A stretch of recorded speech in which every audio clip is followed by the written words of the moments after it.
এই ভেবে তিনি বনের একটি বাঘকে ইশারা করলেন। কাকে?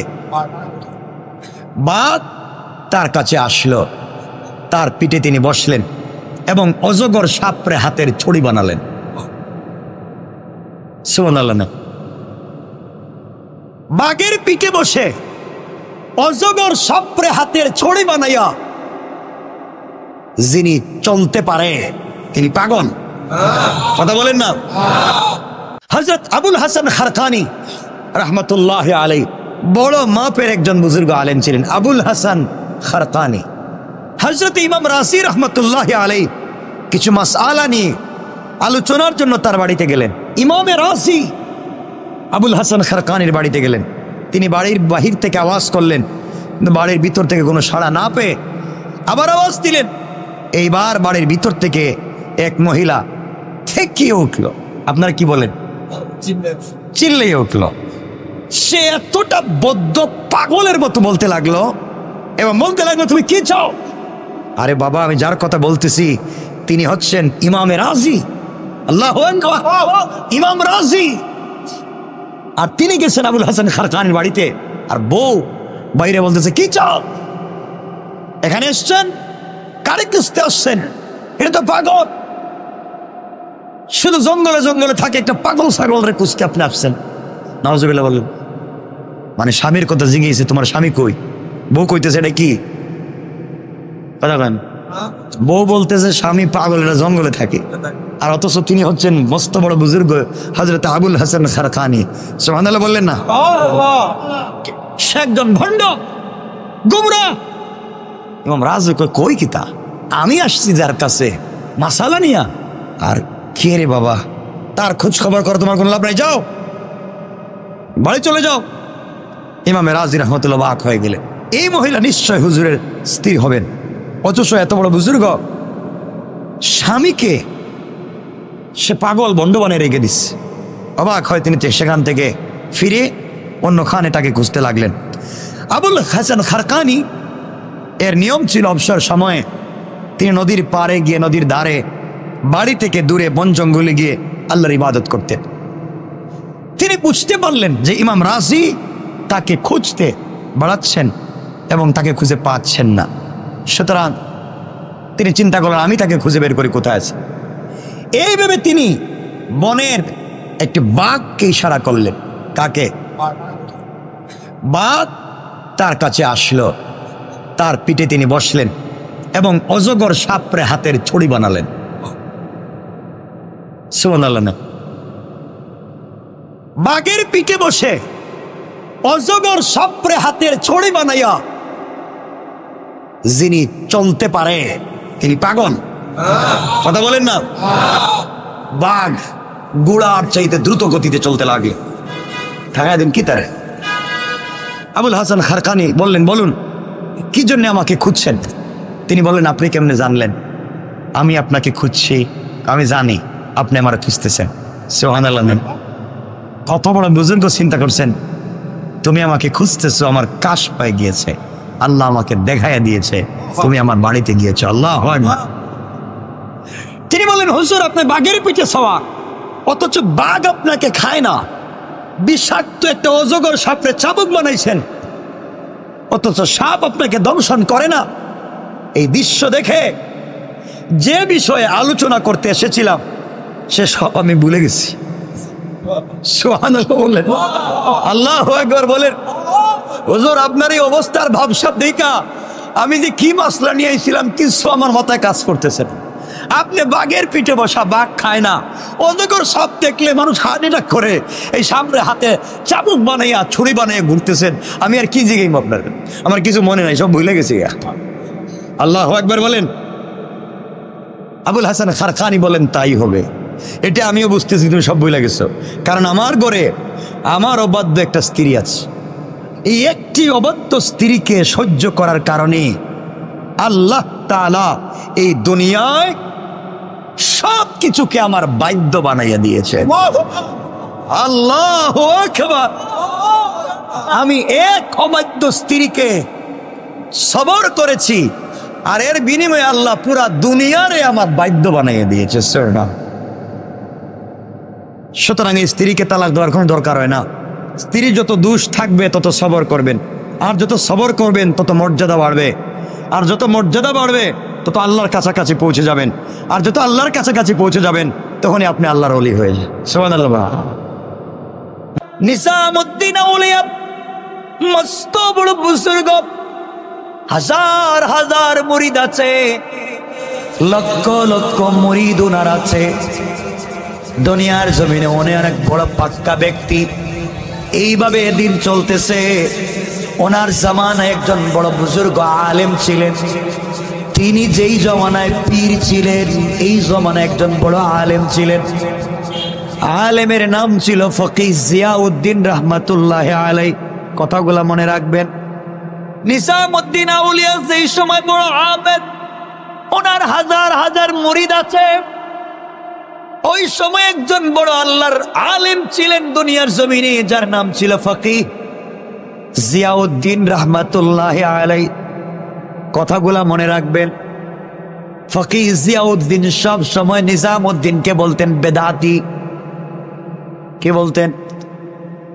বেদাতি বলার কারণ হলো নিজামুদ্দিন আউলিয়া নামাজওয়ালা, রোজাওয়ালা, তাহাজ্জুদওয়ালা, কুরআনওয়ালা, জিকিরওয়ালা, পর্দাওয়ালা, এতে কোনো সন্দেহ নাই। মস্ত বড় আবিদ, তাতে কোনো সন্দেহ নাই। কিন্তু তার মুরিদের একটা কাজ করত। তিনি যেই জায়গায় বসে থাকতেন, মুরিদেরা বিভিন্ন সময় তার নাম নিয়ে সামা করত। সামা, সামা বুঝেন তো? এটা বুঝেন না? মানে যে ডোল তো বুঝেন, ডোল মানে এক সাইড খোলা এক সাইড বন্ধ, এটাতে তারা সামা করতো, মানে এই যে ডুলে বাড়ি দিত, এগুলা দিয়া দিয়া তারা গান গাইত, জিকির করত। দিল্লির নিজামুদ্দিন আউলিয়া মস্ত বড় আবেদ, নামাজ পড়েন, তাহাজ্জুদ গুজার, এতে কোনো সন্দেহ নাই। তার দরবারে নারী পুরুষ আসার কোনো সুযোগ নাই। সুন্দর করে চালাচ্ছেন, কিন্তু তার মুরিদেরা বেশি ভালোবাসা ভালো। কথা বলেন, ভালো না। ওরা ভালোবাসতে গিয়ে এক পর্যায়ে সামা করে ডুল বাজায়, কিন্তু তিনি তাদেরকে নিষেধ করেন না। তিনি তাদেরকে নিষেধ করেন না। এইভাবে চলতে আছে। মানুষ যখন এই সময়ের সব থেকে বড় আলেম ফকিহ জিয়াউদ্দিনের কাছে নিজামুদ্দিন আউলিয়া সম্পর্কে জিজ্ঞাসা করে, হুজুর আপনি বলেন তো নিজামুদ্দিন আউলিয়া কেমন? ফকিহ জিয়াউদ্দিন বলেন, নিজামুদ্দিন আউলিয়া ভালো, নামাজ ভালো, রোজা ভালো, জিকির ভালো, পর্দা ভালো, সব ঠিক আছে, কিন্তু তার মুরিদেরা সামা করে তিনি দেখেন, নিষেধ করেন না। এই জন্য তিনি বিদাতি। মরার আগে বলবো বিদাতি, কিয়ামতের দিনও বলবো বিদাতি। কারণ যিনি জিকির করতে গিয়া মুরিদেরা গান বাজায় সামা করে নিষেধ করতে পারেন না, আমি কোনোদিন তাকে মানতে পারি না। আমার বন্ধুগণ, একবার ফকিহ জিয়াউদ্দিন অসুস্থ হয়ে পড়লেন। দিল্লির সব থেকে বড় আলিম ফকিহ জিয়াউদ্দিন অসুস্থ হয়ে গেলেন। সবাই মনে করলো তিনি আর বাঁচবেন না। এমন সময় নিজামুদ্দিন আউলিয়া একদিন এক প্রোগ্রামে যাচ্ছেন। রাস্তায় যাওয়ার পথে মুরিদেরা বলছে, পীর সাহেব হুজুর আপনি জানেননি কোনো খবর? তিনি বললেন, না জানি না, কি হয়েছে? সবাই বলতেছেন, পীর সাহেব শোনেন, আপনাকে যেই ব্যক্তি সারা জীবন বিদআতি বলেছে, আপনাকে যেই ব্যক্তি কোনোদিন মানতে চায় না, পাবলিকের সামনে আপনাকে বিদআতি বলে ছোট করে, ফকিহ জিয়াউদ্দিন অসুস্থ, সাকারাত শুরু হয়েছে, মরে যাবে। মুরিদের উদ্দেশ্য ছিল এই কথা যদি নিজামুদ্দিন আউলিয়াকে বলে তিনি খুশি হবেন, আর বলবেন যেই ব্যক্তি আমাকে সারা জীবন বিদআতি বলছে ও মরে যাচ্ছে, মরে যাক, যা আমরা করবো, আমরা হলে তো ফেসবুকে টুইটারে আমাদের পীর সাহেবের নাম দিয়ে লাগাই দিতাম। নিজামুদ্দিন আউলিয়া বলেন, সত্যি কি তুমি দেখে এসেছ? সত্যি কি তুমি জানো তিনি অসুস্থ? কয় হ্যাঁ আমি জানি অসুস্থ। এমন সময় নিজামুদ্দিন আউলিয়া বললেন আমার সবগুলা প্রোগ্রাম ক্যান্সেল, আমি আজকে কোন প্রোগ্রামে যাব না, আমি আজকে কোন মাহফিলে যাব না, তোমরা আমাকে নিয়ে চলো, ফকির জিয়াউদ্দিনকে অসুস্থ দেখতে যাব। সারা জিন্দেগি এই লোকটা আমাকে বিদাতি বলতে পারে, কিন্তু তিনি হলেন এই জামানার সব থেকে বড় আলেম, তাকে সম্মান দেওয়ার জন্যে আমাকে কি বলল তা জানতে চাই না। একজন বড় আলেমকে সম্মান জানাতে তার ইন্তেকালের সময় তাকে দেখতে যেতে চাই। সুবহানাল্লাহ বলেন।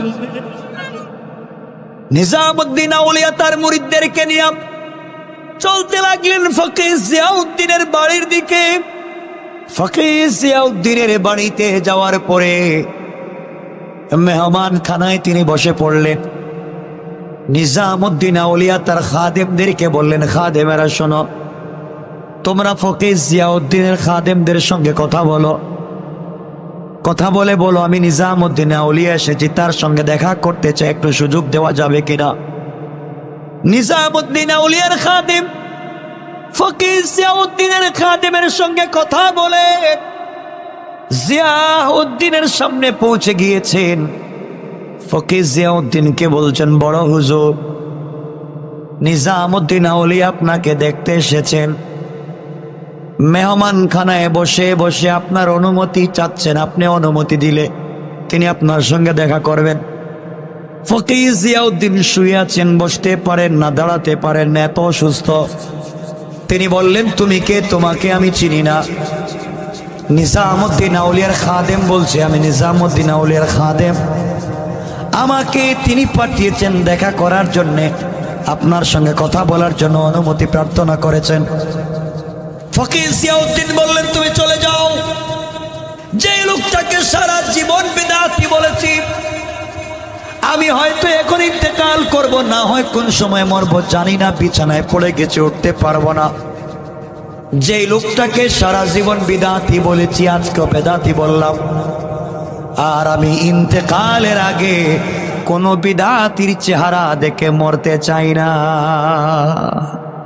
নিজামুদ্দিন আউলিয়ার খাদেম গরম রাগ হয়ে নিজামুদ্দিন আউলিয়াকে এসে বলছে, হুজুর বলছিলাম সেই লোকটা আপনাকে দেখতে পারে না, সারা জিন্দেগি আপনাকে দেখতে পারল না, আজও মরার আগে আপনাকে দেখতে পারে না, সারা জীবন আপনাকে বিদআতি বলেছে, আজও বিদআতি বলে, আজকে বলেছে আপনার সব কাজ ভালো, আপনি সামা করলে কেন বাধা দেন না, এই জন্য তিনি আপনার সঙ্গে দেখাও করবেন না, কথা বলবেন না, তিনি চান মরে যেতে পারেন, মরার আগে কোনো বিদআতির সঙ্গে কথা বলবেন না, চলেন আমরা চলে যাই, তার সঙ্গে কথা বলবো না, দেখা করবো না।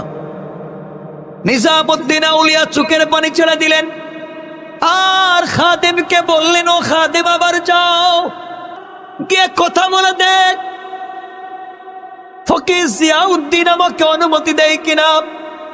নিজামুদ্দিন আউলিয়ার খাদেম আবার গিয়েছে, আবার গিয়ে বলছে 2 নাম্বার বার, হুজুর নিজামুদ্দিন আউলিয়া আমাকে পাঠিয়েছেন, আপনি তার সঙ্গে একটা বার দেখা করবেন, তিনি আসছেন, আপনার সঙ্গে দেখা করতে চায়। নিজামুদ্দিন আউলিয়া বললেন, একবার বলেছি তার সঙ্গে দেখা করব না, আবারও বললাম দেখা করব না, এখান থেকে চলে যাও। নিজামুদ্দিন আউলিয়ার খাদেম এসে বলছে, হুজুর 2 নাম্বার বার গিয়েছি, আমাকে তাড়াইয়া দিয়েছে, এখন চলেন তো চলে যাই।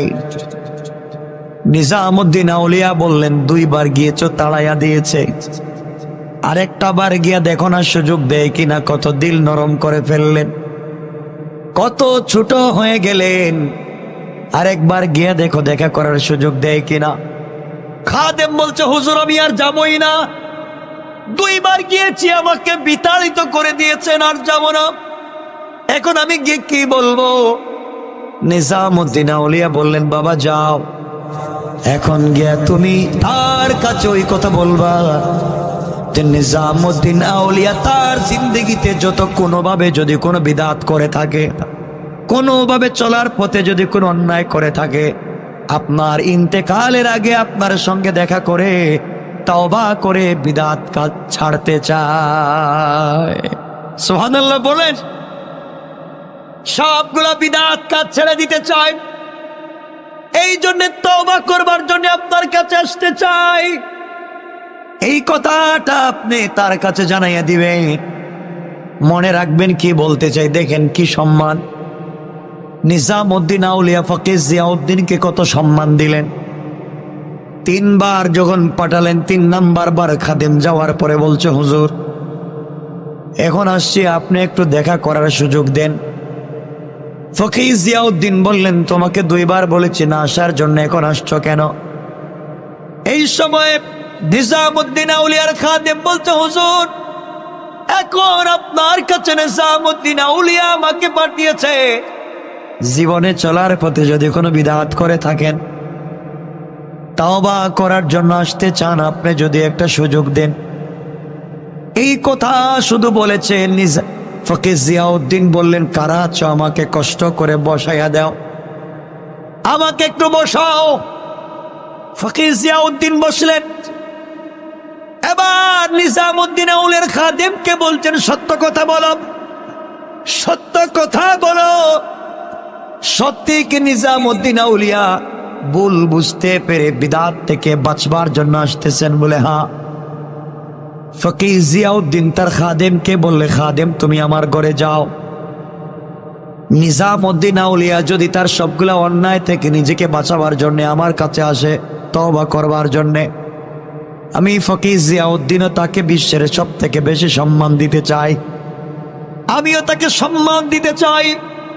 তুমি আমার ঘরে যাও, আমার হোয়াইট শোকেসের ভিতরে জীবনে পাওয়া আমার যতগুলা মাথার পাগড়ি আছে, সম্মান হিসাবে পৃথিবীর যত জায়গায় গিয়েছি, যত জায়গায় আমি সম্মান হিসাবে মাথায় পাগড়ি পেয়েছি, সবগুলা পাগড়ি তোমরা এই মুহূর্তে আমার সামনে নিয়ে আসো।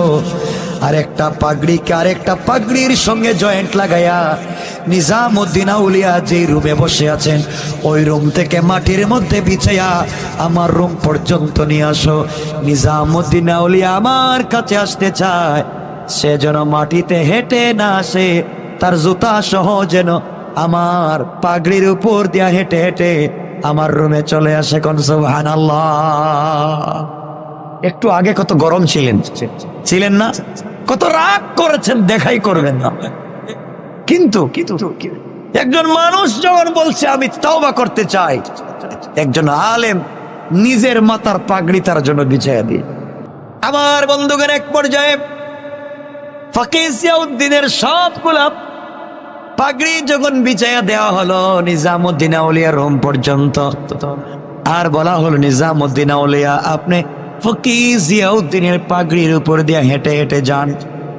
নিজামউদ্দিন আউলিয়া জুতা খুললেন আর বললেন, আমি পাগড়ির উপর দিয়ে হাঁটবো। একজন আলেমের মাথায় পাগড়ি ছিল, ওই পাগড়ির উপর দিয়ে আমি হাঁটবো। তিনি বলেছেন হেঁটে যাওয়ার জন্যে, পাগড়ির উপর দিয়ে হাঁটলেন না, পাগড়ি গুলাকে মাটি থেকে উঠাতে লাগলেন আর নিজের মাথায় পেঁচাতে লাগলেন।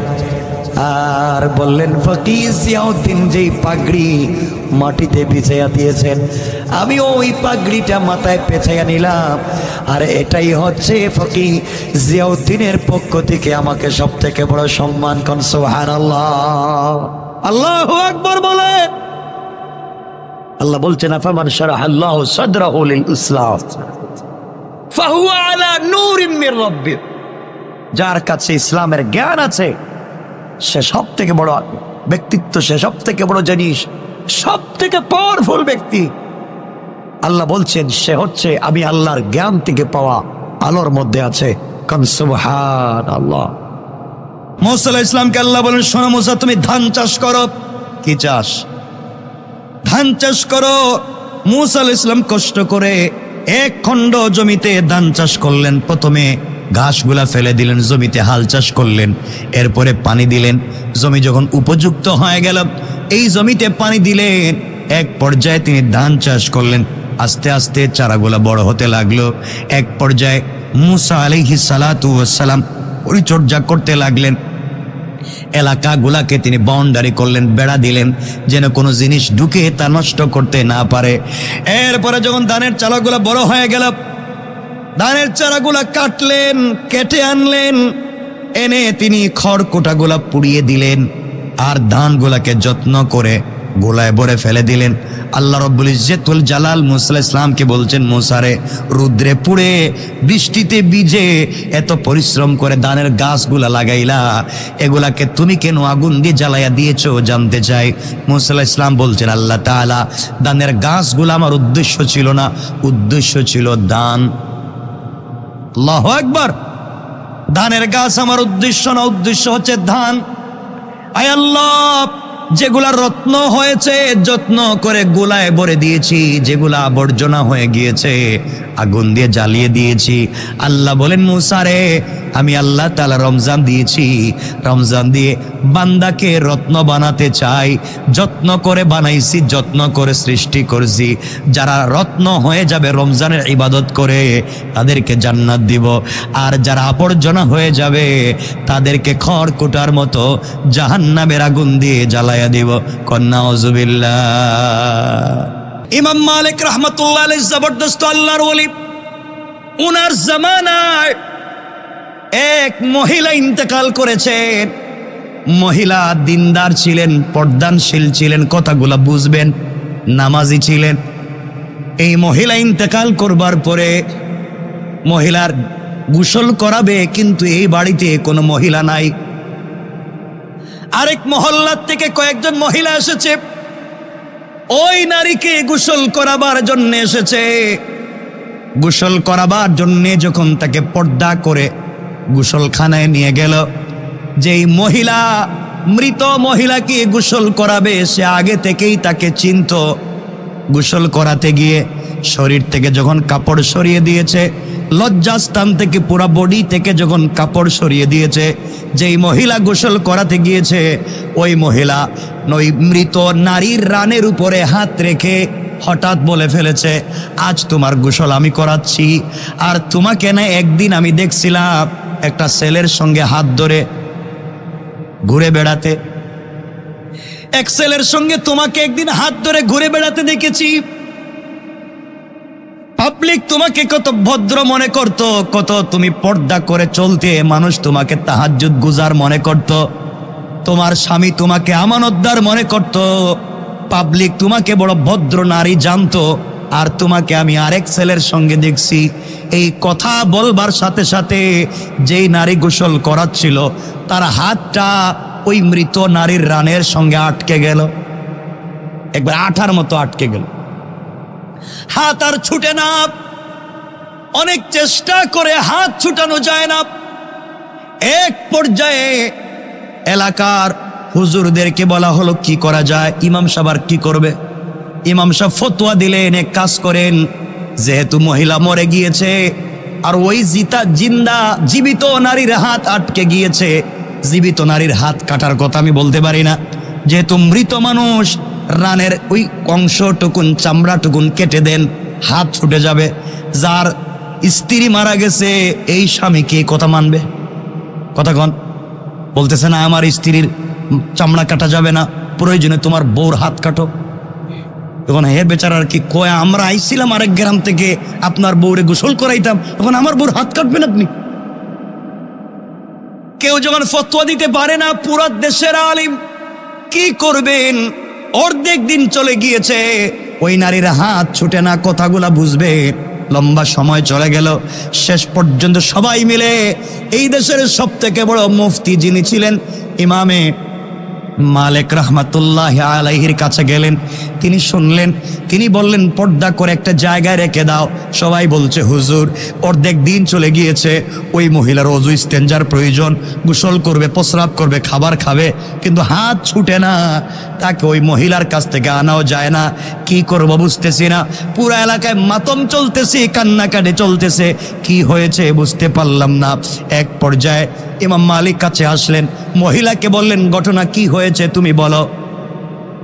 আমার কাছে রাডার আছে, আমার কাছে সমস্যার সমাধান আছে, কোরআন হাদিস আছে, মিথ্যা বলবো না, সত্য কথা বলো, কি হয়েছে? মহিলারও চালাক, হুজুরে উল্টা বুঝায়। আছেন এমন লোক? আমার বন্ধুগণ, ইমাম মালিক বললেন কি হয়েছে বলো? মহিলা বলতেছে জানি না, আমি এসে এখানে তিলাওয়াত করতেছিলাম, হঠাৎ দেখি হাত আটকে গেছে। হে নাকি তিলাওয়াত করতেছিল? হে তিলাওয়াতে ছিল, ওর হাত হঠাৎ আটকে গেল। ইমাম মালিক বলে মিথ্যা কথা বলবা না, সত্য কথা বলে বেঁচে থাকতে হলে, নচেৎ তোমাকে হত্যা করব।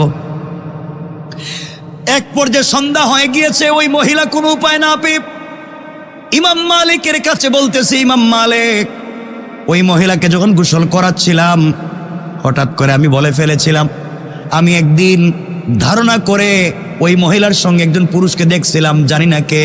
আমি বলছিলাম ওই গোসল করাতে তার রানের উপরে হাত রেখে তুমি একজন বেগানা পুরুষের সঙ্গে ঘুরে বেড়াইছো। এই কথা বলার কারণে হাত আটকে গেল। ইমাম মালিক বললেন তুমি তুহমত দিয়েছ, হয়তো মিথ্যা কথা বলেছ, হয়তো তার সঙ্গে তার স্বামী ছিল, এই জন্য দুনিয়ায় তোমাকে শাস্তি পাওয়াই লাগবে। সুতরাং কোরআন আছে আমার কাছে, আমি দেখব তুমি এই অপরাধের শাস্তি কি।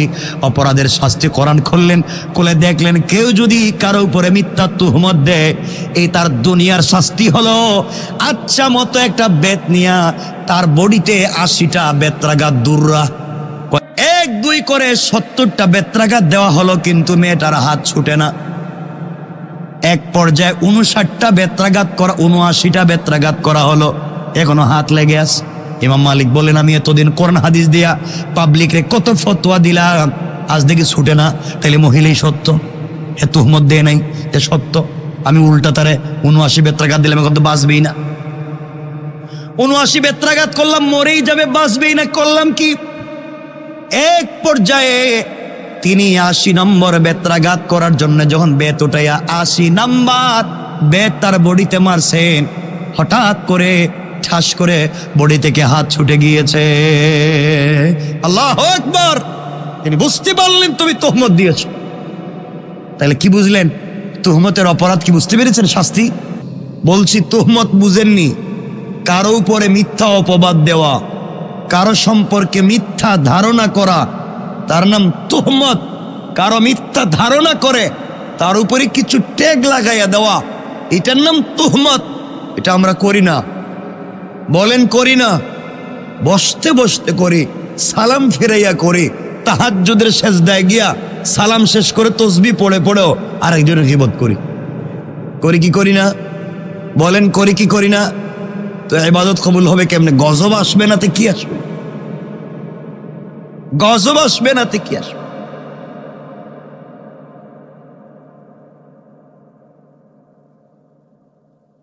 তুমি 10টা 15টা আইটেম ছাড়া তোমার সেহরি হচ্ছে না, 20টা 15টা আইটেম ছাড়া তোমার ইফতার হচ্ছে না।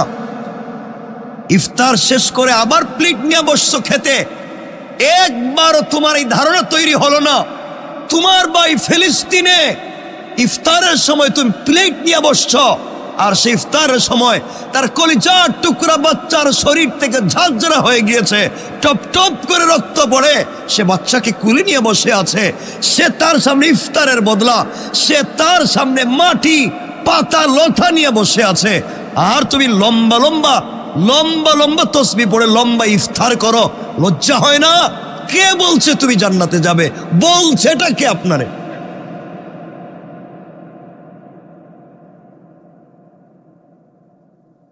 আপনার অন্তরে যতক্ষণ পর্যন্ত অন্য মুসলমানের প্রতি একটু নমনীয়তা, দুর্বলতা তৈরি না হবে, আপনি কখনো জান্নাতে যেতে পারবেন। আল্লাহ আমাদের হেফাজত করুক।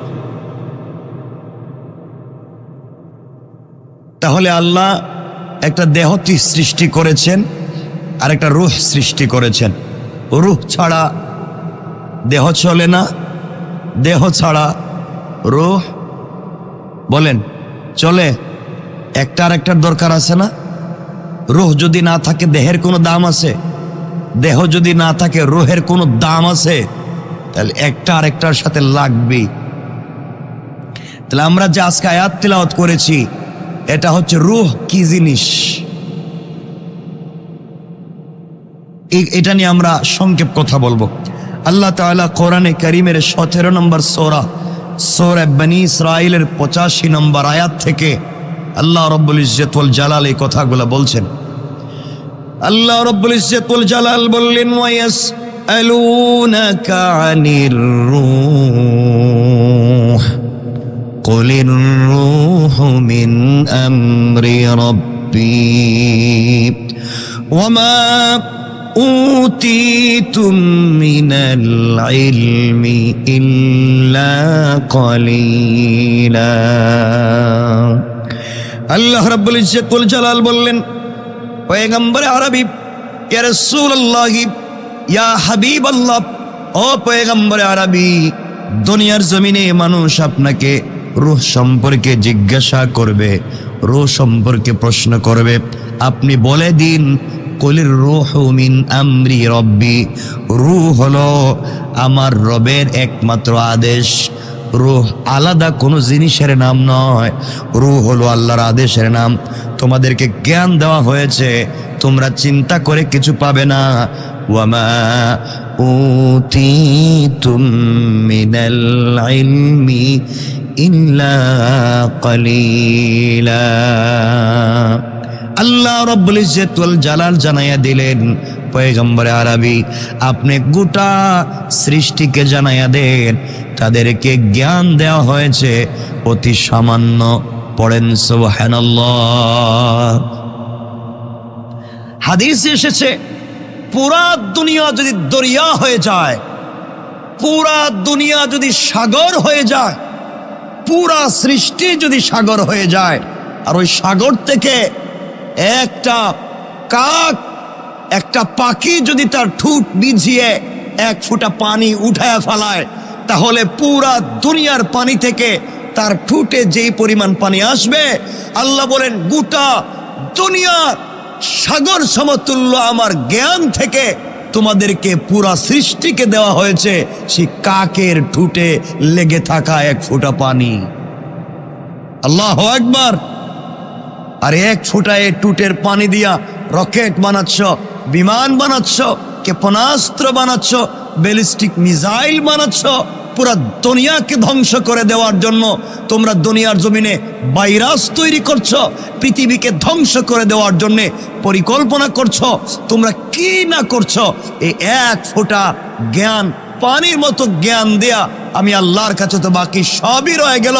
বান্দা তুমি আমার হয়ে যাও, আমি কুদরতিভাবে তোমার দিলের ভিতরে সেই জ্ঞান ঢেলে দেব। সুবহানাল্লাহ বলেন।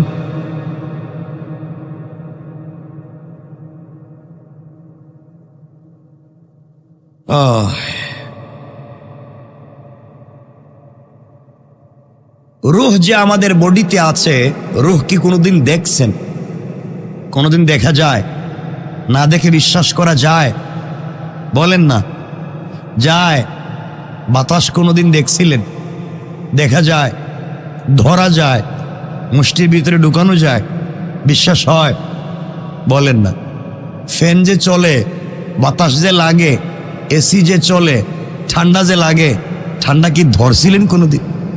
একটু দেখছিলেন যে ঠান্ডা কেমন দেখতে, লম্বা কতটুকুন, বাঁকা কতটুকুন, কয় ফুট ওজন? দেখা গেছে? বিশ্বাস হয়?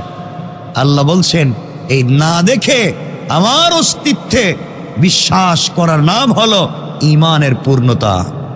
আল্লাহু আকবার। তাইলে বুঝতে পারলাম রূহ এটা বানাইছেন কে? রূহের নাম কি? আল্লাহর আদেশ, আল্লাহর আদেশ। আর দেহ বানাইছেন কি দিয়া? শুধু মাটি? দেহ বানাইছেন চার জিনিস, মাটি, পানি, আগুন, বাতাস। এই চার জিনিস আছে আমাদের বডিতে, দেখেন তো আছে?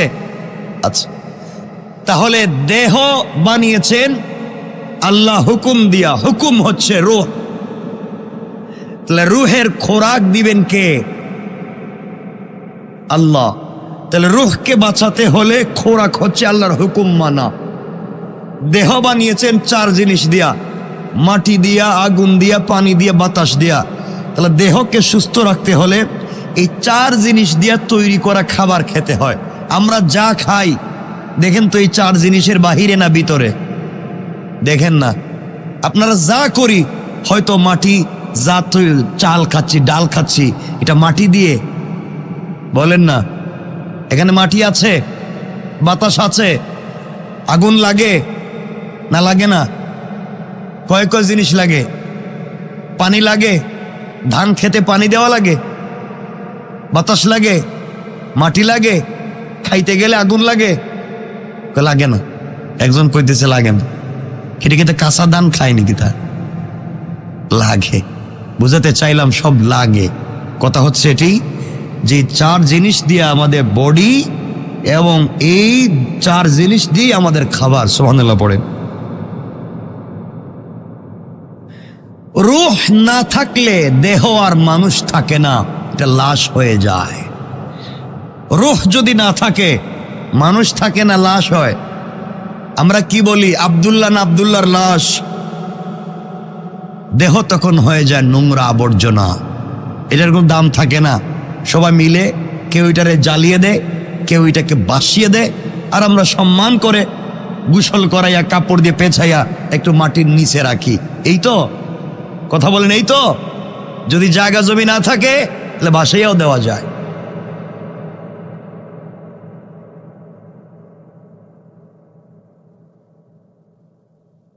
রূহকে আমরা সারা বৎসর আল্লাহর হুকুম পালন করে, রূহকে আমরা যতটুকুন খোরাক দেই তা যথেষ্ট হয় না।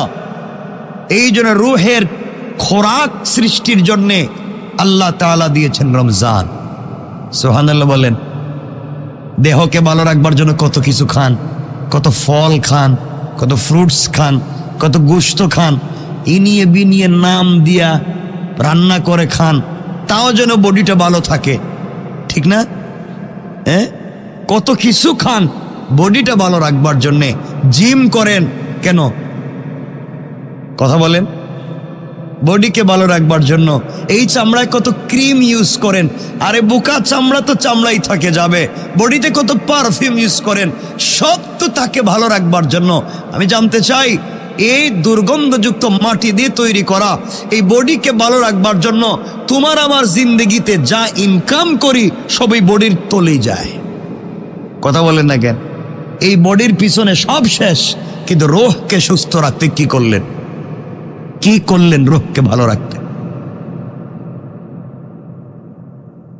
এই জন্য আল্লাহ রাব্বুল ইজ্জত ওয়াল জালাল বললেন, 11 মাস পর্যাপ্ত পরিমাণে খোরাক না পেয়ে রূহ যেভাবে দুর্বল হয়ে যায়, রমজান মাসে তার চিকিৎসার প্রয়োজন পড়ে যায়।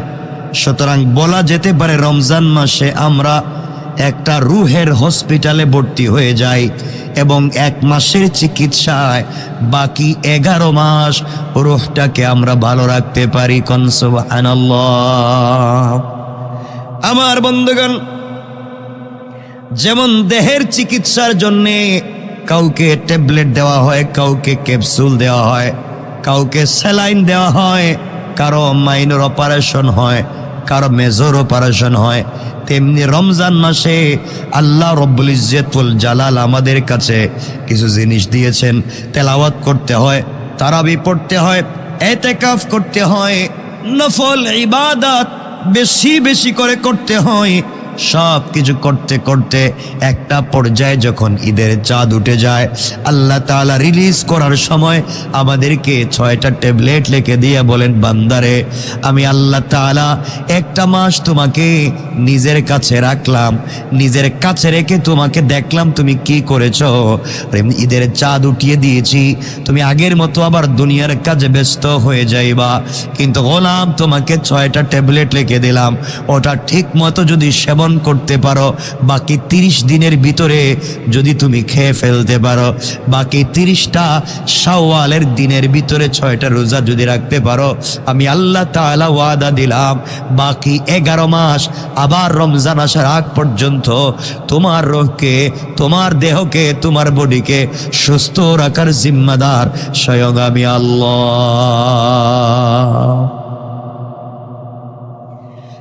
আল্লাহর রাসূল সাল্লাল্লাহু আলাইহি ওয়াসাল্লাম, আল্লাহ রব্বুল ইজ্জত ওয়াল জালাল আল্লাহর রাসূলকে বলেছেন কোরআনে কারীমের 6 নম্বর সূরা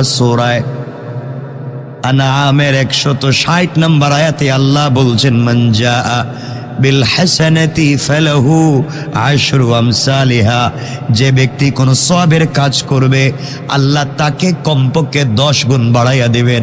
আর রমজানে যখন করবে তাকে বাড়াবার আল্লাহ রব্বুল ইজ্জতুল জালাল বলেন তার গুণ বাড়াবো 70 থেকে ফাকাদ জাদা, আরো কত বাড়িয়ে দেব পৃথিবীর কেউ জানে না, একমাত্র জানেন কে। আমরা বলি রমজানে একটা ভালো কাজ করলে 70 গুণ, আল্লাহ বলেন 70 গুণ না, 70 থেকে শুরু করি। সুবহানাল্লাহ বলেন না, আমি শুরু করি 70 থেকে, তোমরা মনে করছো 70ই দেই। হাদিসের ইবারত মুসলিমে ফাকাদ জাদা, আমি আরো বাড়াইয়া দেই। এবার কত বাড়াইয়া দিবেন তার কোনো হিসাব নাই।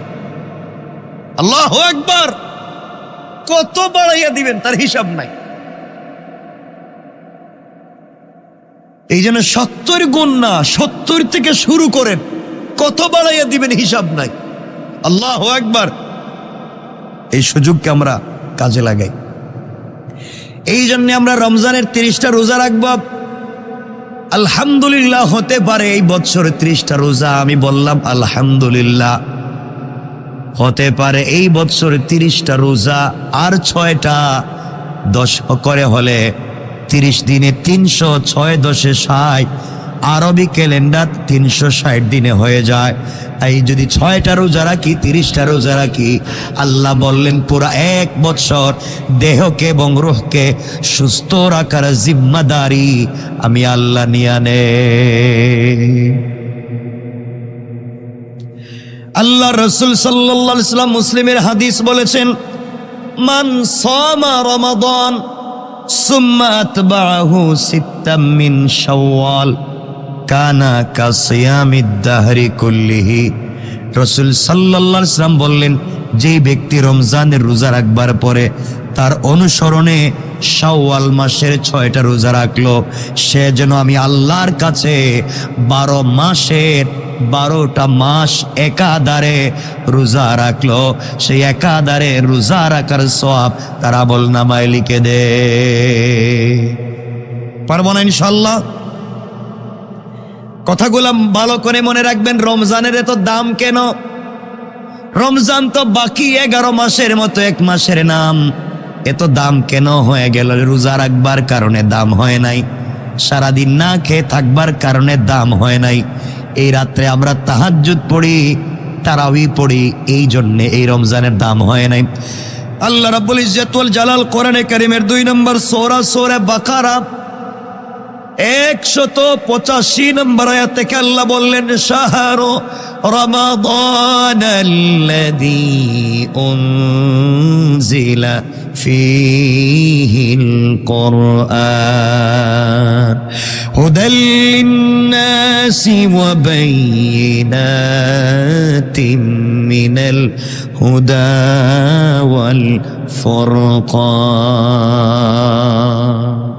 আল্লাহ রাব্বুল ইজ্জতুল জালাল বললেন, রমজান এমন 1 মাস, এতে মানুষের দিশারি, সৎ পদের স্পষ্ট নিদর্শন এবং সত্যের পার্থক্যকারী হিসাবে রমজানের দাম বাড়িয়ে দিয়েছি। কারণ এই মাসে নাজিল করেছি আমি আল্লাহ 30 পারাল কোরআন। আল্লাহু আকবার। রমজানের দাম বাড়িয়ে দিয়েছেন কে? আওয়াজ করে বলেন কে? কিসের মাধ্যমে? কোরআন নাজিলের মাধ্যমে। আল্লাহু আকবার বলেন। তো রমজান কিসের মাস? কোরআন নাজিলের মাস। রমজান কিসের মাস? এই মাসে কোরআন শোনো, কোরআন পড়ো, কোরআন বুঝো। পড়লেও সওয়াব, না বুঝে পড়লেও সওয়াব, বুঝে পড়লেও সওয়াব, হাত দিলেও সওয়াব, তাকাইলেও সওয়াব, কানে শুনলেও সওয়াব, বসে থাকলেও সওয়াব।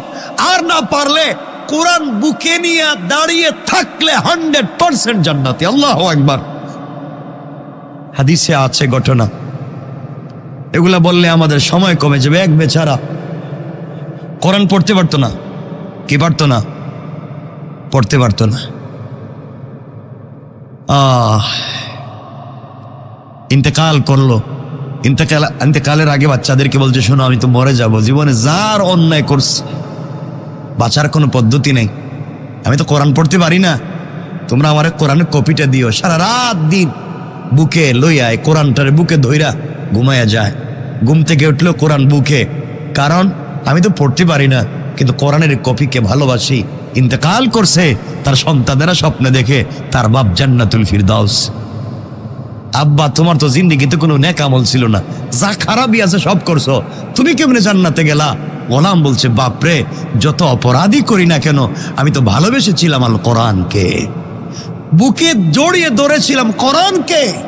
আল্লাহ এই ভালোবাসায় আমাকেও ভালোবেসে মাফ করে দিয়েছে।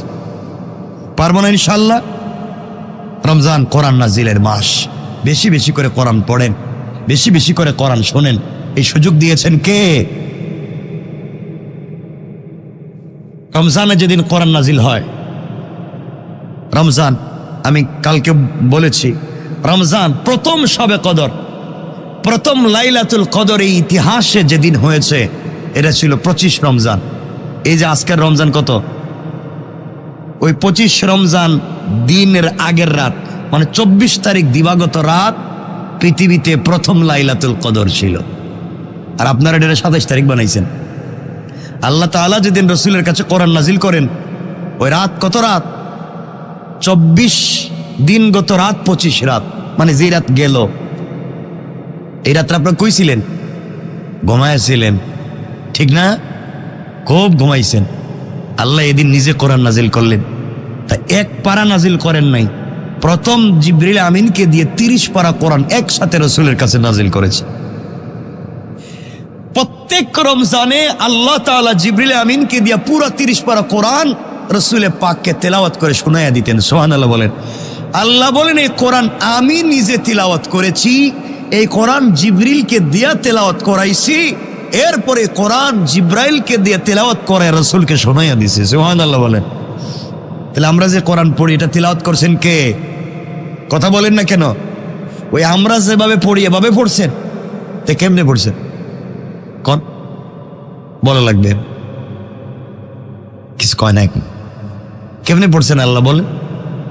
আমাদের মতো হ্যাঁ হু হা হু করে পড়ছেন? শুদ্ধ করে পড়ছেন? আল্লাহ তার মতো করে পড়ছেন, সহি শুদ্ধ। আমাদের তেলাওয়াতটা সহি শুদ্ধ হয়ে যদি যায়, আর আল্লাহর কুদরতের ঠুট, আল্লাহ পড়ছেন আলিফ লাম মিম, আমাদের ঠুটও যদি আল্লাহর কুদরতি ঠুটের সাথে মিলে যায়, আমরা এভাবে আলিফ লাম মিম পড়ি, রব বলেন তারে জাহান্নামের আগুন স্পর্শ করবে না। আল্লাহু আকবার। এই সুযোগ আছে না নাই? এই জন্য আল্লাহর কাছে বেশি বেশি করে আমরা চাইতে হবে। কথাগুলো ভালো করে শোনেন। আগেকার উম্মতেরা শত শত বৎসরের পৃথিবীতে বসবাস করেছে, তারা অনেক নেক আমল করেছে। আল্লাহর পয়গম্বরের কাছে মুসলমানেরা ডাক দিয়ে বলেছেন, পয়গম্বরে আরবি, আমাদের আগে ঈসা পয়গম্বর, তার আগে মুসা পয়গম্বর। মুসা পয়গম্বরের উম্মতেরা তারা তো মুসলমানি খতনা দিত, সুন্নতে খতনা দিত 300-400 বছর বয়স। কথা বুঝেননি? কোন কোন মানুষ 70-80 বছর 100 বছর বয়সে গিয়া বালিগ হইতো। চিন্তা করেন হ্যাঁ কত বছর বয়স বাঁচত। আমরা তো বাঁচি মাত্র কয় বছর? কত বছর? কি মনে করেন আপনারা কি 60 বছর বাঁচতেছেন এখন? আমি দেখতেছি 18, 19, 20 বছরের মানুষ মরে যেতেছে সব। বুড়ারা তো মরতেছে না, যারা বুড়া মানুষ সেরা তো মরতেছে না এখন। বেচারা খাল্লা বাঁচাইছে আমাদের, বাচ্চা গেলাম কে আমরা মরতাম না বোধহয়। বর্তমানে তো বুড়া মানুষ কম মরতেছে, দেখবেন তো জোয়ানেরা হঠাৎ ঘুমে মরে যাচ্ছে, রাস্তায় পড়ে মরে যাচ্ছে, কাশি দিছে মরে গেছে। ঠিক বললাম না? কারণ মুরব্বীরা যা খাইছে তারা বহুত ভালো জিনিস খাইছে। আমার বন্ধুগণ, রমজান আল্লাহ রাব্বুল ইজ্জত ওয়াল জালাল বলছেন, মানুষ তো শত শত বছর বসবাস করেছে, বেঁচেছে। রাসূল বললেন, আল্লাহ আমার উম্মতেরা তো কয়েকদিন, এদেরকে কিছু স্পেশাল দেও না, এরা 60-70 বছর বাঁচবো, আর তোমার আগের উম্মত শত শত বছর বাঁচছে, তো এদের সঙ্গে ওরা কেমনে এই আমল দিয়া একসাথে আগে জান্নাতে যাবে আমি বুঝতেছি না। আল্লাহ রাব্বুল ইজ্জত ওয়াল জালাল, সাহাবায়ে কেরাম চিন্তিত হয়ে গেলেন, রাসূল পাকের কাছে কথাগুলা বলতে লাগলেন। নবীজিও চিন্তায় পড়ে গেলেন। আল্লাহ তাআলার কাছে বলছেন, আল্লাহ তাআলা 60-70 বছর আমার উম্মতের আমল করে কেমনে জান্নাতে যাবে সবার আগে? আল্লাহ বলেন, পয়গম্বরে আরবি, তোমার উম্মতদেরকে আগে জান্নাতে দেওয়ার জন্যে কিছু স্পেশাল রাত, কিছু স্পেশাল দিন দিয়েছি।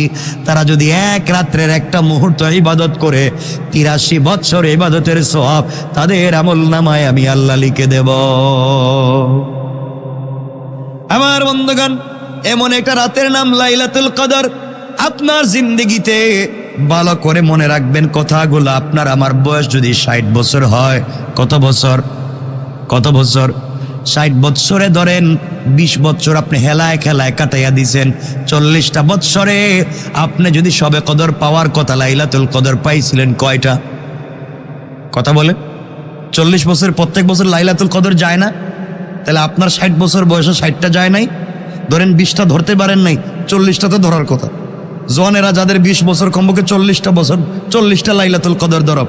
আপনি যদি মাত্র 40 রাত্র ঠিক মতো ইবাদত করতে পারেন, আল্লাহর রাসূল বললেন ওই ব্যক্তি 3333 বছর একাধারে, 3333 বছর একাধারে রোজা রেখে একাধারে তাহাজ্জুদের নামাজ পড়ে যেই সওয়াব পাওয়ার কথা, 40টা রাত্র ইবাদত করবার কারণে তার আমল নামায় আল্লাহ তাআলা 3333 বছরের ইবাদতের সওয়াব লিখে দেয়। সুবহানাল্লাহ পড়েন। তাহলে মাত্র 40টা রাত ইবাদত করে 3300 বছরের সওয়াব পাচ্ছেন। এর চাইতে সুযোগ আর আছে? লাইলাতুল কদর ধরতে পারবো তো ইনশাআল্লাহ। এই জন্য আল্লাহ রাব্বুল ইজ্জত ওয়াল জালাল কোরআনে কারীমের 30 নম্বর পারা 97 নম্বর সূরা, সূরা কদরের 1 থেকে 3 নম্বর আয়াতে আল্লাহ বললেন, ইন্না আনজালনাহু ফি লাইলাতিল কদর ওয়া মা আদরাকা মা লাইলাতুল কদর লাইলাতুল কদরি খায়রুম মিন আলফি শাহর। আল্লাহ রাব্বুল ইজ্জত ওয়াল জালাল বললেন, নিশ্চয় আমি কোরআন নাজিল করেছি কদরের রাতে। আল্লাহ বলেন, কোরআন দিয়েছি আমি রমজানুল মুবারকে, রমজানে কোরআন নাজিল করেছি। কোন রাত্রে নাজিল করেছেন বলেন নাই, আর এই আয়াতে বলছেন কোরআন নাজিল করছি রমজানে, পুরা মাস জুড়ে নয়, লাইলাতুল কদরের রাত্রে। সুতরাং এই রাত যদি ধরে ফেলি, আল্লাহ কোরআন নাজিল করে নিজে তেলাওয়াত করছেন, জিবরিল আমিন তেলাওয়াত করছে। আমরা যদি ওই রাত জাগ্রত থেকে কোরআন তেলাওয়াত করি, আল্লাহ বলেন তাদের বডিতে জাহান্নামের আগুন কোনোদিন স্পর্শ করতে পারে না। কোন সুবহানাল্লাহ। আমার বন্ধুগণ, কোরআন নাজিল রমজানের কোন রাত্রে? কথা বলে লাইলাতুল কদরের রাত্রে। লাইলাতুল কদরে কোরআন নাজিল করেছেন জিবরিল আমিন আল্লাহর রাসূলকে। কোন রাত্রে কোরআন নাজিল হয়েছে? রাত্রটা কদরের রাত ছিল। এই রাত তারিখ সহ জিবরিল আমিন আল্লাহর রাসূলকে বলেছিলেন। অর্থাৎ রাসূল লাইলাতুল কদর এটা জানতেন, এটা জানতেন, মনেও ছিল। খুশির ঠেলায় ঘর থেকে বাইরে ছিলেন, মসজিদে নববীতে গিয়া সাহাবায়ে কেরামরে বলবেন, শোনো আমি কিন্তু একটা খবর জানি, এক রাত্রে ইবাদত করলে 83 বছরের সওয়াব। ঘর থেকে বাইরে হইছেন, এসে দেখেন সাহাবায়ে কেরাম ঝগড়া করতে, মানে তর্কে লিপ্ত, তাকদীর নিয়া তর্ক করতেছেন, বিভিন্ন কাজ নিয়া। রাসূল রাগান্বিত হয়ে গেলেন, তার চেহারা রক্তিম বর্ণের হয়ে গেল, লাল হয়ে গেল। তিনি যে আসছিলেন লাইলাতুল কদরের তারিখ জানাইতে, এটা ভুলে গেছেন। বলে দিছেন কে? আসতে বলবেন না, জোরে বলেন। আল্লাহ রসুলকে লাইলাতুল কদরের রাত জানাইয়া দিয়া চিন্তা করলেন, আল্লাহর তো একটাই লোভ, গোলাম যেন তার কদমে একটা রাত্রে বেশি সেজদা দেয়, একটা দিন বেশি দোয়া করে, একটা বেশি কান্নাকাটি করে, তার ভাল লাগে। সুবহানাল্লাহ বললেন না? কারণ দেখবেন মা বাপ মিলে বাচ্চারে কান্না করায়, মাঝে মাঝে দুজন দুষ্টামি করে বাচ্চারে কান্না করায়। বাচ্চা একবার মায়ের কাছে ধাক্কা মারি দে, বাপ একবার মায়ের দিকে দে, মা একবার বাপের দিকে দে, কয় আমি তোমার কিছু না। মা কয় আমি তোমার কিছু না। বাচ্চা একবার মায়ের কাছে যায়, কয় আমি তোমার কিছু না বাপ। বাপের কাছে যখন আমি তোমার কিছু না, ছোট বাচ্চা একবার যাইতে আর যাইতে, আসতে আর যাইতে, মধ্যখানে হাউমাউ করে কান্না শুরু করে দেয়। যখন কান্না শুরু করে দেয় তখন বাপ মা দুজন জড়াইয়া কপালে চুম্বন করে। ঠিক কিনা? ঠিক কিনা? তো আল্লাহ বুঝাতে চাইলেন, যা বান্দা, আমি তুই এক রাত্রে, আমার ভাল লাগতেছে না, যা। রাসূল পাকের দিল থেকে লাইলাতুল কদরের এই তারিখ ভুলাইয়া দিলেন, আর আল্লাহ আর 4 রাত্রর ইবাদতকে কবুল করে নিলেন। বলেন সুবহানাল্লাহ। আর 4-5টা রাত, 21, 23, 25, 27, 29, কয়টা হয়েছে? আগে ছিল 1 রাত, এখন হয়েছে কয় রাত? 5 রাত। আলহামদুলিল্লাহ বলেন। তাই আল্লাহ 5 রাত আমাদেরকে বলেন, যা আমি তোর কি লাগি, যা আমি তোর কি লাগি, যা। 21 রাত্রে আল্লাহ বলছেন, আমি তোর কি লাগি, কান্নাকাটি করছস, যা আমি তোর কি হই, সারা বছর ঘোরাঘুরি করে এখন এসে কাঁদতেছ, যাও আমি তোমার কিছু না। 23 রাত্রে আবার কান্দে, আল্লাহ আমি না তোমার গোলাম, যা কিছু না। এখন আইসা আমার আমি নাকি তোমার অমুক, আমি তমুক, সারা বছর কইছিলাম, যাও। 25 তারিখ আবার কান্দে, আল্লাহ আমি না তোমার গোলাম, তুমি না আমার বানাইছো, যাও। খালি গোলাম গোলাম করো, পুরো 11 মাস কইছিলাম। 27 তারিখ আবার কান্দে, আল্লাহ আমি না তোমার গোলাম ছিলাম, আল্লাহ কই যাও গোলাম। 29 তারিখ আবার কান্দে, আল্লাহ কই দেখো 4-5 দিন হয়ে গেছে শুধু কান্দে, আর কান্দিস না, এবার আমার কলিজার ভিতরে আয়, আয় আমার কাছে আয়, আমি তোকে মাফ করে দিলাম। আল্লাহু আকবার। রব তো তার নাম। কেন বুঝেন না আপনারা, কেন বুঝেন না? আল্লাহ আমাদেরকে কবুল করে, বলেন আমিন। রাসূল ইসলামকে আল্লাহ তারিখ জানাইয়া দিয়েছিলেন। হাদিসে এসে আছে, আবু হুরায়রার বর্ণনায়, যে রাসূল এটা ভুলে গেছেন। আল্লাহ রাব্বুল ইজ্জত ওয়াল জালালের পয়গম্বর, বুখারীর হাদিস, নবীজি বললেন, তাহাররাউ লাইলাতাল কদরি ফিল উইত্রে মিনাল আশরিল আওয়াখিরে মিন রমাদান। তোমরা রমজানের শেষ 10 দিনের বেজুর রাত্রগুলাতে শবে কদর তালাশ করো, কারণ তোমরা পেয়ে যাবে। কারণ লাইলাতুল কদর এই 5 রাত্র ছাড়া কোনো রাত্রে যায় না। আমরা যাই করি না কেন, আমাদেরকে যদি প্রাইম মিনিস্টার বলতো এই 5 রাত্রে প্রত্যেককে 5 লাখ করে দিব, 5 রাত কি 5 বছর জাগ্রত থাকুন, কথা কন নাকি? 5 বছর থাকুন, দেন 5 লাখ। আর আল্লাহ বলেন আমি জান্নাত দিয়ে দিতেছি, এরপরে আমরা থাকতে পারি না। আল্লাহ আমাদের কবুল করুক। তারিখ বুলিয়ে দেওয়ার হেকমত কি বলেন? আল্লাহর হেকমতটা কি তারিখ বুলিয়ে দেওয়ার? যে 1 রাত্রের বদলা যেন 5 রাত্রে ইবাদত করে। একটা রাত্র তো যদি লাগিয়ে যায়, ওই যে রাস্তাঘাটে দেখছেন না, কুপন বিক্রি করে, যদি লাগিয়ে যায়, এটা লাগেই না, এরা হেরেই খায় ফেলা। এরা যদি লাগিয়ে যায় কুপন দেয়। আর আল্লাহ বলতেছেন 5 রাত্রে দিলাম, যদি লেগে যায় না, যদি লেগে যায় না, লেগে যাবি। আল্লাহু আকবার বলেন, লেগে যাবি। আল্লাহু আকবার। আল্লাহ কবুল করো, পড়েন আমিন। তাহলে আমাদের সময় কমে গেছে, শেষই হয়ে গেছে। আল্লাহ রাব্বুল ইজ্জত ওয়াল জালাল বললেন, আল্লাহ রাসূল সাল্লাল্লাহু আলাইহি ওয়াসাল্লামকে আল্লাহ জানিয়ে দিলেন, লাইলাতুল কদরে ফেরেশতাদেরকে আসমান থেকে আল্লাহ পাঠাইয়া দেন। কাউকে রুকুতে সে যদি পায়, কাউকে সেজদায় পায়, কাউকে দুয়ারত পায়, কাউকে কোরআন তিলাওয়াতের অবস্থায় পায়।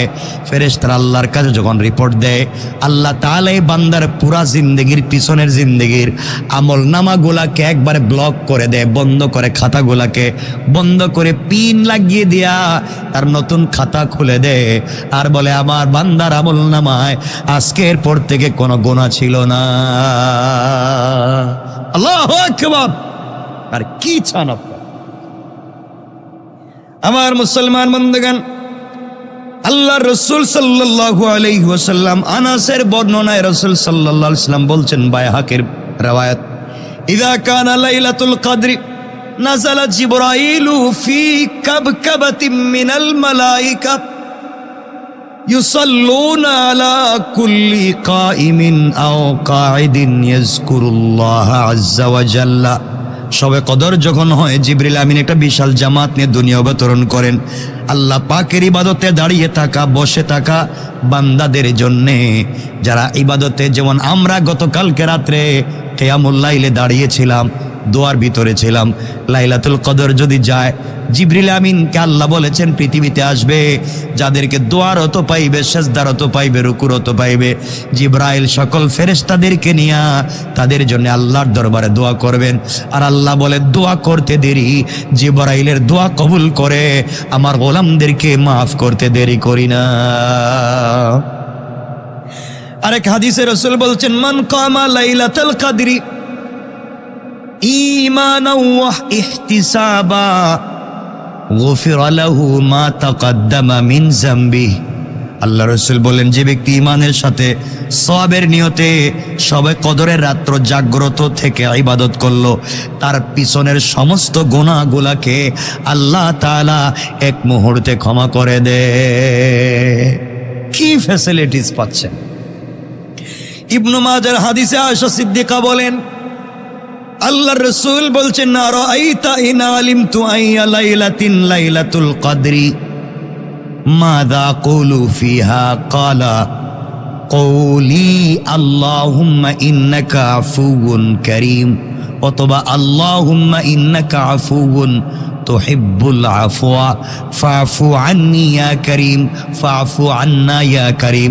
আয়েশা সিদ্দিকা বলেন, ইয়া রাসূলুল্লাহ, আমি যদি বুঝতে পারি আজকের রাত্র লাইলাতুল কদর আমি কি দোয়া পড়ব, নবীজি বললেন তুমি দোয়া করো, আল্লাহুম্মা ইন্নাকা আফুউন তুহিব্বুল আফওয়া ফাফু আন্না ইয়া করিম ফাফু আন্নি ইয়া করিম। এই দোয়া করতে থাকো, তোমার আমলনামায় কোনো গুনাহ লেখা থাকবে না। তাহলে আমরাও যদি বুঝতে পারি লাইলাতুল কদর, আল্লাহুম্মা ইন্নাকা আফুউন তুহিব্বুল আফওয়া ফাফু আন্নি ইয়া করিম, এক নম্বর এটা পড়ব, বেশি বেশি করে ইস্তেগফার করব, বেশি বেশি করে দুরূদ শরীফ পড়ব, তাসবিহে ফাতেমি পড়ব, আর বেশি বেশি করে আপনারা পড়বেন লা হাওলা ওয়ালা কুওয়াতা ইল্লা বিল্লাহ, আরো পড়বেন সুবহানাল্লাহি ওয়া বিহামদিহি সুবহানাল্লাহিল আযীম, আরো পড়বেন লা ইলাহা ইল্লাল্লাহু ওয়াহদাহু লা শারীকা লাহু লাহুল মুলকু ওয়া লাহুল হামদু ওয়া হুয়া আলা কুল্লি শাইইন কাদির। এতক্ষণ যা বললাম এগুলা যদি আপনি পড়তে থাকেন, রাসূল বলেছেন আল্লাহ শুধু তাকে মাফ করবেন তা না, বরং তার ব্লাড রিলেটেড খানদানকে মাফ করে দেবেন। পারবেন ইনশাআল্লাহ? আল্লাহ কবুল করুক, পড়েন আমিন, আরো জোরে বলেন আমিন। আমার বন্ধুগণ, কথাগুলো ভালো করে দিল দিয়ে শোনেন। দুনিয়ার জমিনে আল্লাহ রব্বুল ইজ্জতুল জালাল আমাদেরকে প্রেরণ করেছেন। দুনিয়ার জমিনে আমরা ঠিকমতো আল্লাহ রব্বুল ইজ্জতুল জালালকে চিনতে পারলাম না। এই দুনিয়ার জমিনে আল্লাহ রব্বুল ইজ্জতুল জালালকে ভালো করে ধরতে পারলাম না। আল্লাহ রব্বুল ইজ্জতুল জালাল কেন দিলেন? রমজান দিয়ে, রোজা দিয়ে, রাত তারাবি পড়াইয়া, সারাদিন না খাওয়াইয়া আল্লাহর লাভ কি? কষ্ট দিয়ে আল্লাহর লাভ কি? 1 মিনিটে বলে দেই, কথাগুলো ভালো করে বুঝবেন। কেন আমাদের সঙ্গে এমন আচরণ করতেছেন? আল্লাহ রব্বুল ইজ্জতুল জালালের কাছে একবার মুসা আলাইহিস সালাম বলছেন, আল্লাহ তাআলা নিজের হাতে আদম বানাইলেন এত ভালোবেসে, সন্তানদেরকে তো সুন্দর করে বানাইলেন, জানতে চাই এদেরকে কেন জাহান্নামের আগুন দিয়ে জ্বালাবেন? আপনি বলে দেন। আজকে যেহেতু শেষ জুমাবার, কয়েক মিনিট শুনে ফেলেন, আর জুমা হয়তো আমাদের জিন্দেগিতে একত্রিত হতে নাও পারি। কথাগুলা দিল দিয়ে শুনেন। মুসা আলাইহিস সালাম আল্লাহর কাছে বলছেন, আল্লাহ তাআলা নিজের হাতে আদম বানাইয়া কেন জাহান্নামের আগুন দিয়ে জ্বালাবেন বলেন? আল্লাহ বলেন, মুসারে জবাব দিচ্ছি শোনো। মুসা আলাইহিস সালামকে আল্লাহ বলেন, শোনো মুসা, তুমি ধান চাষ করো। কি চাষ? ধান চাষ করো। মুসা আলাইহিস সালাম কষ্ট করে 1 খণ্ড জমিতে ধান চাষ করলেন। প্রথমে ঘাসগুলা ফেলে দিলেন, জমিতে হাল চাষ করলেন, এরপরে পানি দিলেন। জমি যখন উপযুক্ত হয়ে গেল, এই জমিতে পানি দিলেন। এক পর্যায়ে তিনি ধান চাষ করলেন। আস্তে আস্তে চারাগুলা বড় হতে লাগলো। এক পর্যায়ে মুসা আলাইহিস সালাতু ওয়াস সালাম পরিচর্যা করতে লাগলেন। এলাকাগুলাকে তিনি বাউন্ডারি করলেন, বেড়া দিলেন, যেন কোনো জিনিস ঢুকে তা নষ্ট করতে না পারে। এরপরে যখন ধানের চারাগুলা বড় হয়ে গেল, ধানের চারাগুলা কাটলেন, কেটে আনলেন, এনে তিনি খড়কুটাগুলা পুড়িয়ে দিলেন। আর ধানগুলাকে যত্ন করে গোলায় ভরে ফেলে দিলেন। আল্লাহ রব্বুল ইজ্জতুল জালাল মুসা আলাইহিস সালামকে বলছেন, মুসারে রুদ্রে পুড়ে বৃষ্টিতে ভিজে এত পরিশ্রম করে ধানের গাছগুলা লাগাইলা, এগুলাকে তুমি কেন আগুন দিয়ে জ্বালাইয়া দিয়েছো জানতে চাই। মুসা আলাইহিস সালাম বলছেন, আল্লাহ তাআলা, ধানের গাছগুলো আমার উদ্দেশ্য ছিল না, উদ্দেশ্য ছিল দান। আল্লাহু আকবার। ধানের গাছ আমার উদ্দেশ্য না, উদ্দেশ্য হচ্ছে ধান। আয় আল্লাহ, যেগুলা রত্ন হয়েছে যত্ন করে গোলায় ভরে দিয়েছি, যেগুলা আবর্জনা হয়ে গিয়েছে আগুন দিয়ে জ্বালিয়ে দিয়েছি। আল্লাহ বলেন, মুসা রে, আমি আল্লাহ তাআলা রমজান দিয়েছি, রমজান দিয়ে বান্দাকে রত্ন বানাতে চাই। যত্ন করে বানাইছি, যত্ন করে সৃষ্টি করছি। যারা রত্ন হয়ে যাবে রমজানের ইবাদত করে, তাদেরকে জান্নাত দিব। আর যারা আবর্জনা হয়ে যাবে তাদেরকে খড়কুটার মতো জাহান্নামের আগুন দিয়ে জ্বালাইয়া দিব। কন্যা আউযুবিল্লাহ। কথা কি বুঝতে পেরেছেন? আমার কথা কি বোঝা যায়? এই জন্য এই রমজানে সময় শেষ হয়ে গেল, আমাদের মাহফিল দরকার আছে না নাই? কথা বলেন, আছে না নাই? এই জন্য বেশি বেশি করে মানুষের উপরে তুহমত দিবেন। হ্যাঁ, ইনশাল্লাহ, ইনশাল্লাহ কইতেছেন, ইনশাল্লাহ বেশি বেশি কি তুহমত দিবেন, গীবত করবেন? এটা তো আমাদের পেশা, আমরা আমাদের কাজ তৈয়া তুহমত নিয়ে ব্যস্ত থাকি। আপনাদেরকে একটা হাদিস শোনায়া দিই, সময় যদি শেষ, আর হয়তো রমজান আমরা কতজন আর বাঁচবো, কে কোন জায়গায় মরে যাই বলতে পারি না। 2-3 মিনিট সময় নিয়ে আপনাদেরকে বলে দেই।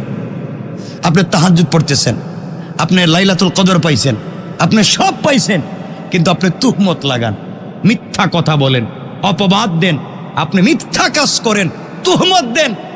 আপনি এত বড় নিমক হারাম ধান্দাবাজ বেঈমান, আপনি যত আমল করেন কবুল হবে না, আপনি জাহান্নামে যাবেন। আপনি জাহান্নামে যাবেন 100%।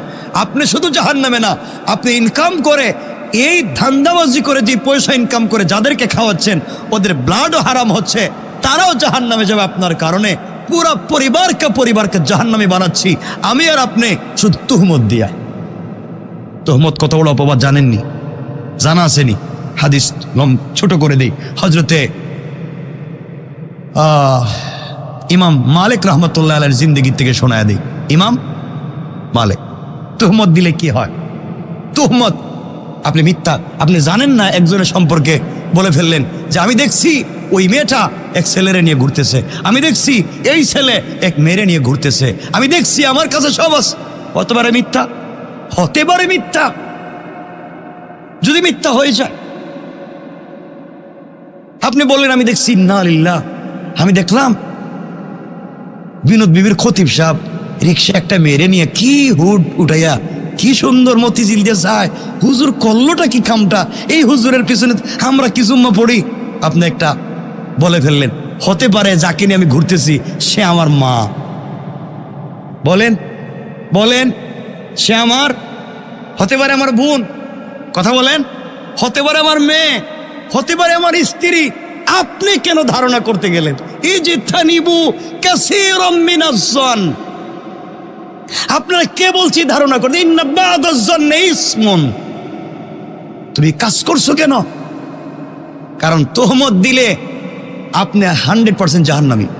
আপনি যদি ধরেন আমি একজনের উপরে তুহমত দিলাম, কিন্তু সেই কাজ করে না, সেই কাজ আমি মিথ্যা বললাম, কিয়ামতের দিন কেউ সুপারিশ করবে না, কেউ করবেন। শোনেন হাদিস, যেহেতু সময় চলেই গেছে, 2-3 মিনিট নিয়ে নেই, কষ্ট হবে না তো?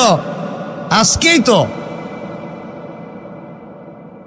আমিও কথা বলতে চাইছিলাম না, বলে দিচ্ছে, বলবো না। আমি একটু হয়তো আজকে সফরে চলে যেতে পারি, কোথাও হঠাৎ চলে যেতেই পারি। আবার যদি আসি আর দেখা হয়, নাও তো হইতে পারে, মরে যেতে পারি, ঠিক না? আর আপনারা বলতে পারেন, হুজুর বহুত ওয়াজ করছে, এবার আর দরকার নাই, আর একজন ডেন্ডে ওয়াজ করম, ঠিক কিনা? ঠিক হয়েছে তো, দেখলাম ভালোই তো আছে, দেখি এটা ঠিক কয়, দেখি যাক, ঠিকই বালা, যেটা ভাল লাগে করবেন। কি ভালোবাসা আপনাদের। কথাগুলো শোনেন, 1 মিনিট। ইমাম মালিক রাহমাতুল্লাহ আলাইহি জবরদস্ত আল্লাহর ওলি, উনার জামানায় এক মহিলা ইন্তেকাল করেছেন। মহিলা দিনদার ছিলেন, পর্দানশীল ছিলেন, কথাগুলা বুঝবেন, নামাজি ছিলেন, এই মহিলা ইন্তেকাল করবার পরে মহিলার গোসল করাবে, কিন্তু এই বাড়িতে কোনো মহিলা নাই। আরেক মহল্লার থেকে কয়েকজন মহিলা এসেছে, ওই নারীকে গোসল করাবার জন্য এসেছে। গোসল করাবার জন্য যখন তাকে পর্দা করে গোসলখানায় নিয়ে গেল, যেই মহিলা মৃত মহিলাকে গোসল করাবে সে আগে থেকেই তাকে চিনত। গোসল করাতে গিয়ে শরীর থেকে যখন কাপড় সরিয়ে দিয়েছে, লজ্জাস্থান থেকে পুরা বডি থেকে যখন কাপড় সরিয়ে দিয়েছে, যেই মহিলা গোসল করাতে গিয়েছে ওই মহিলা ওই মৃত নারীর রানের উপরে হাত রেখে হঠাৎ বলে ফেলেছে, আজ তোমার গোসল আমি করাচ্ছি। আর তোমাকে না একদিন আমি দেখছিলাম একটা ছেলের সঙ্গে হাত ধরে ঘুরে বেড়াতে, এক ছেলের সঙ্গে তোমাকে একদিন হাত ধরে ঘুরে বেড়াতে দেখেছি। পাবলিক তোমাকে কত ভদ্র মনে করত, কত তুমি পর্দা করে চলতে, মানুষ তোমাকে তাহাজ্জুদ গুজার মনে করত, তোমার স্বামী তোমাকে আমানতদার মনে করত, পাবলিক তোমাকে বড় ভদ্র নারী জানতো। আর তোমাকে আমি আরেক ছেলের সঙ্গে দেখছি। এই কথা বলবার সাথে সাথে যেই নারী গোসল করাচ্ছিল তার হাতটা ওই মৃত নারীর রানের সঙ্গে আটকে গেল, একবার আঠার মতো আটকে গেল। হাত আর ছুটে না, অনেক চেষ্টা করে হাত ছুটানো যায় না। এক পর্যায়ে এলাকার হুজুরদেরকে বলা হলো কি করা যায়। ইমাম সাহেব আর কি করবে? ইমাম সাহেব ফতোয়া দিলেন, এক কাজ করেন, যেহেতু মহিলা মরে গিয়েছে আর ওই জীবিত নারীর হাত আটকে গিয়েছে, জীবিত নারীর হাত কাটার কথা আমি বলতে পারি না, যেহেতু মৃত মানুষ, রানের ওই অংশটুকুন চামড়াটুকুন কেটে দেন, হাত ছুটে যাবে। যার স্ত্রী মারা গেছে এই স্বামী কি কথা মানবে? কথা কন, বলতেছে না আমার স্ত্রীর চামড়া কাটা যাবে না, প্রয়োজনে তোমার বউর হাত কাটো। এখন হে বেচারার কি কয়, আমরা আইছিলাম আরেক গ্রাম থেকে আপনার বউরে গোসল করাইতাম, এখন আমার বউর হাত কাটবেন আপনি? কেউ যখন ফতোয়া দিতে পারে না, পুরো দেশের আলিম কি করবেন? অর্ধেক দিন চলে গিয়েছে, ওই নারীর হাত ছুটে না, কথাগুলা বুঝবে। লম্বা সময় চলে গেল, শেষ পর্যন্ত সবাই মিলে এই দেশের সব থেকে বড় মুফতি যিনি ছিলেন ইমামে মালিক রহমাতুল্লাহ আলাইহির কাছে গেলেন। তিনি শুনলেন, তিনি বললেন পর্দা করে একটা জায়গায় রেখে দাও। সবাই বলছে হুজুর অর্ধেক দিন চলে গিয়েছে, ওই মহিলার অজু ইস্তেঞ্জার প্রয়োজন, গোসল করবে, প্রস্রাব করবে, খাবার খাবে, কিন্তু হাত ছুটে না, তাকে ওই মহিলার কাছ থেকে আনাও যায় না। কি করবো বুঝতেছি না, পুরো এলাকায় মাতম চলতেছি, কান্নাকাটি চলতেছে, কি হয়েছে বুঝতে পারলাম না।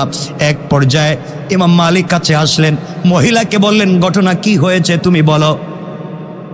আমার কাছে রাডার আছে, আমার কাছে সমস্যার সমাধান আছে, কোরআন হাদিস আছে, মিথ্যা বলবো না, সত্য কথা বলো, কি হয়েছে? মহিলা আরো চালাক, হুজুরে উল্টা বুঝায়। আছেন এমন লোক, দেখবেন হে ফেরেশতার মতো, কিছু জানে না, এ কয় হে নাকি গাঁজা খায় না, হে ফেনসিডিল বিক্রিও করে না। পুলিশ যখন ফিডানি শুরু করছে, কয় খাই, আমিও খাই, আমার বাপও খায়, এখন কইতেছে, আগে কিন্তু স্বীকার করে না।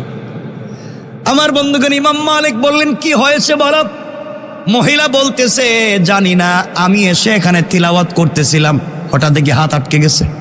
হে নাকি তিলাওয়াত করতেছিল, হে তিলাওয়াতে ছিল, ওর হাত হঠাৎ আটকে গেল। ইমাম মালিক বলে মিথ্যা কথা বলবা না, সত্য কথা বলো, বেঁচে থাকতে হলে, নচেত তোমাকে হত্যা করব।